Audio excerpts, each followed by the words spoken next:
Ka ardhur në përfundim si akuzuari është fajtor për veprën penale vrasje. Sot në gjykatën themelore të Prishtinës është e pritur që të shpallet vendimi për të akuzuarin Orgez Zhugolli për vrasjen e Amir Zhegrovës.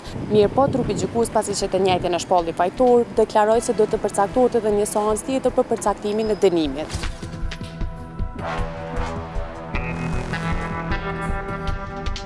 Gjykata themelore në Prishtinë.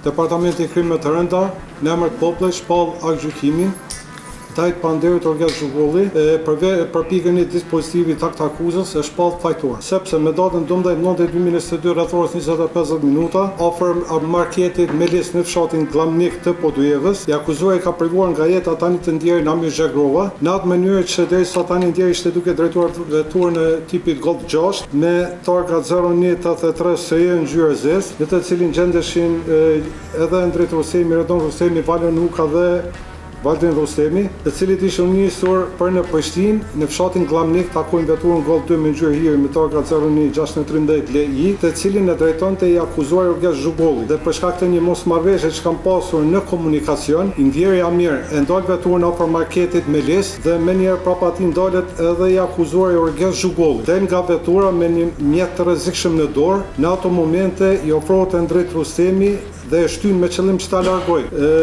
Mirëpo, i akuzuari fillon ta ofendoj, i ofrohet tani të ndjerit Amir dhe godet një herë me mjet të rrezikshëm në gjok në anën e majt të kraharorit dhe menjëherë largohet me shpejtësi nga vendi i ngjarjes. Pas vlerësimit të shkencave të lëndës dhe administrimit të provave personale, dëgjimit të dëshmitarëve, si dhe provave materiale trupi gjykues, ka ardhur në përfundim si akuzuari është fajtor për veprën penale vrasje, ndërsa në pikën 2 të aktakuzës është liruar nga akuza pasi që nuk i është gjetur thika të akuzuarit, andaj nuk është provuar se i njëjti ka kryer veprën penale nga kjo pikë. Meqense se i akuzuari është shpallur fajtor për veprën penale, pas shqyrtimit gjyqësor, trupi gjykues sipas detyrës zyrtare ka vendosur përcaktimin e seancës, përcaktimin e dënimit.